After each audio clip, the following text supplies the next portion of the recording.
వద్దు, అవసరం లేదు. సో ఇలాంటి పరిస్థితి మరి ఉన్న ఈ బాలుడు కాదు, ఈ యువకుడు జరిగింది ఏందా అంటే ఒక కామన్ ఫ్రెండ్ ద్వారా ఈ చిన్న అమ్మాయి పరిచయం అయింది. వీళ్ళు అనుకుంటున్నట్టుగా వీళ్ళ మీద నిందేస్తున్నట్టుగా 50,000 రూపాయలు ఎక్స్టార్షన్ చేసి బతికే కుటుంబం వీళ్ళది కాదు. వీళ్ళమ్మ, ఈ అమ్మాయి వాళ్ళమ్మ నిన్న పేట్ బషీరాబాద్ పోలీస్ స్టేషన్కు ఫార్చునర్ కారులో వచ్చింది. వీళ్ళ తండ్రికి కూడా ఒక బెంచ్ కారు ఉన్నది. వీళ్ళందరూ కూడా, ఈ అమ్మాయి కుటుంబం కూడా పేద కుటుంబం కాదు, బాగా డబ్బున్న కుటుంబం నుంచి వచ్చింది. తల్లికో కారు ఉంది, తండ్రికో కారు ఉంది. వీళ్ళ అమ్మ నిన్న పేట్ బషీరాబాద్ పోలీస్ స్టేషన్కు ఫార్చునర్ కారులో వచ్చింది. ఫార్చునర్ కారులో వచ్చిన తల్లి తన బిడ్డకు న్యాయం కావాలని పేట్ బషీరాబాద్ పోలీస్ స్టేషన్కు వస్తే పోలీసులు వెంటనే కేసు రిజిస్టర్ చేయలేదు. తెలంగాణ ప్రజలారా గమనించండి, కేసీఆర్ గారి టైంలో ఈ విధంగా లేదు. కేసు వచ్చిందంటే ముందు బుక్ చేయాలి, దాని తర్వాత ఏమైనా మాట్లాడాలి. ఆమె వస్తే ముందు ఒక ఎస్ఐ మాట్లాడతాడు. ఆ ఎస్ఐ పేరు నేను చెప్పాను. ఎస్ఐ మాట్లాడతాడు, దీనిలో పెద్ద పెద్దోళ్ళు ఉన్నారు కదా, కేసు కంప్లైంట్ చేంజ్ చేయండి. సిఐ మాట్లాడతాడు, కేసు బుక్ కాదు. నిన్న సాయంత్రం దాదాపు 8 గంటలు తల్లి బిడ్డకు న్యాయం కోసం పోలీస్ స్టేషన్ దగ్గర తిరుగుతుంది.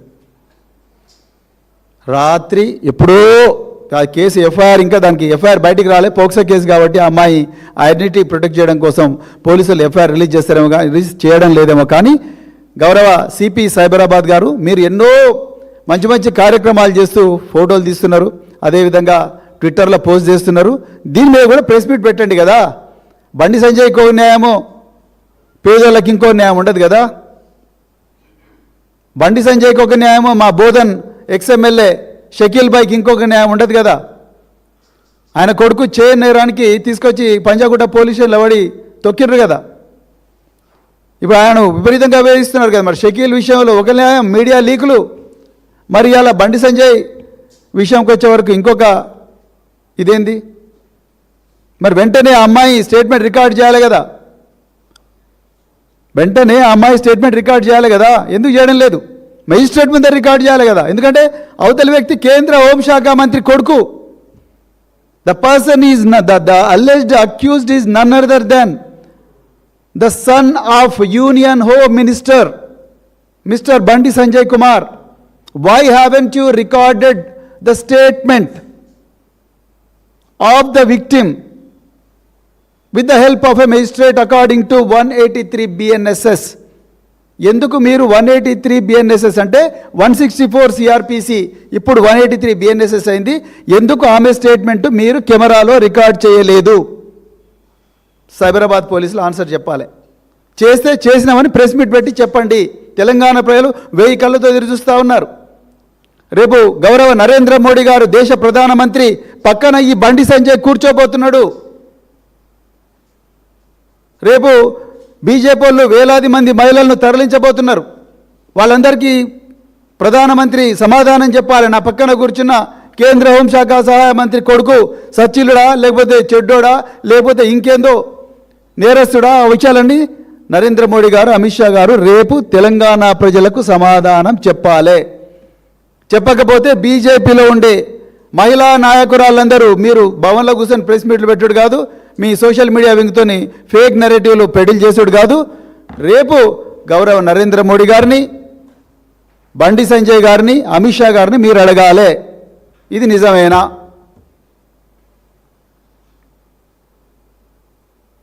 సో అతి కష్టం మీద 8 గంటలు వెయిట్ చేస్తే ఆమెకి ఎఫ్ఐఆర్ చేసిండ్రు. ఆ ఎఫ్ఐఆర్ ఇంతవరకు బయటికి రిలీజ్ చేయలే. ఎందుకు రిలీజ్ చేయడం లేదో అది మీకే వదిలేస్తున్నాం. అమ్మాయి పేరుంది కరెక్టే, రిలీజ్ చేయడం లేదు అనుకుందాం ఫర్ వైల్. కానీ మీరు ప్రెస్ మీట్ అన్న పెట్టాలిగా, మీ ఇన్స్పెక్టర్ అన్న పెట్టాలి, ఏసీపీ అన్న పెట్టాలి, లేకపోతే మీ సిపి అన్న పెట్టాలి, లేకపోతే మీ పిఆర్ఓ అన్న పెట్టాలి. ఎవరు పెట్టలేదు. ఓకే, సో ఇక విషయానికి వస్తే, సో ఈ అమ్మాయి ఒక కామన్ ఫ్రెండ్ ద్వారా ఈ బండి సాయి భగీరథ్ కలిసింది. ఎంత ఘోరమయ్యా అంటే కేంద్ర హోంశాఖ సహాయ మంత్రి కొడుకు ఈ అమ్మాయితోని చాటింగులు, ఈ అమ్మాయితోని విపరీతంగా మానసికంగా వేధించడం, ఈ అమ్మాయి మీద 3 సార్లు అత్యాచార యత్నం చేసినట్టుగా మాకు వస్తున్న సమాచారం. ఒకసారి మొయినాబాద్ ఫామ్ హౌస్లో, ఇంకొకసారి హైదరాబాద్కు ఉత్తర దిశలో ఉండే ఒక కాలనీలో వాళ్ళ ఇంటి దగ్గర బేస్మెంట్ ఏరియాలో అత్యాచార యత్నం చేసినట్టుగా, అదేవిధంగా నానక్రామగూడలో కూడా అత్యాచార యత్నం చేసినట్టుగా మాకు సమాచారం వస్తున్నది. విశ్వసనీయమైన సమాచారం ఉన్నది. మాకుండే సమాచారం మేరకు ఈ అమ్మాయి తల్లి ఈ ఆధారాలన్నిటితోని నిన్న పేట్ బషీరాబాద్కు అమ్మాయి తల్లి ఇద్దరు పోయినరు. మరి పోలీసుల గుండె ఎందుకు కరగలేదో నాకైతే తెలియదు. 3 సార్లు మొయినాబాద్ ఫామ్ హౌస్లో అయితే డిసెంబర్ 31 నాడు రాత్రి, అంటే ఆ సంవత్సరానికి అదే చివరి రోజు, న్యూ ఇయర్ డే సెలబ్రేషన్స్ జరుగుతూ ఉంటే రాత్రి వాళ్ళు తాగే డ్రింక్లో మత్తుమందు కలిపి ఆ అమ్మాయి మీద అత్యాచారం చేసిండ్రు అనేది కంప్లైంట్. ఒక కేంద్ర హోంశాఖ సహాయ మంత్రి కొడుకు మొయినాబాద్ ఫామ్ హౌస్లో ఒక మైనర్ బాలిక మీద అత్యాచారం చేస్తుంటే ఈ రాష్ట్రంలో ఉండే ఇంటెలిజెన్స్ యంత్రాంగం, పోలీస్ యంత్రాంగం ఏం చేస్తున్నది? అంటే మొయినాబాద్ల ఫామ్ హౌస్ల మీద దాడి చేస్తారు కదా, ఈ మొయినాబాద్ ఫామ్ హౌస్ ఎందుకు మీకు తెలియలేదు? నేను ఇవాళ సైబరాబాద్ పోలీసులను, తెలంగాణ పోలీసులను అడుగుతా ఉన్నా. అంటే ఆయన కేంద్ర హోంశాఖ సహాయ మంత్రి అయినందుక, లేకపోతే బండి సంజయ్ గారికి, కిషన్ రెడ్డి గారికి, రేవంత్ రెడ్డి గారికి అవినాభావ సంబంధం ఉన్నందుక? మీరు ఈ విషయాలు తెలంగాణ ప్రజలకు చెప్పాలి.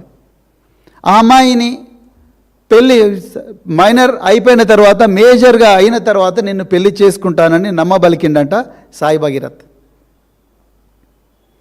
సో ఇప్పుడు నాకు నువ్వు అవసరం లేదన్న వెంటనే ఆ అమ్మాయి 2 సార్లు, ఒకసారి ఉరేసుకోవాలని ప్రయత్నం చేసిందంట, 2 సార్లు చేయి మీద గాజు పెంకుతోని గాయాలు కూడా చేసుకున్నదంట. ఇది నాకు వస్తున్న సమాచారం. తప్పైతే సైబరాబాద్ పోలీసు వాళ్ళు చెప్పాలి. Because we don't know the facts.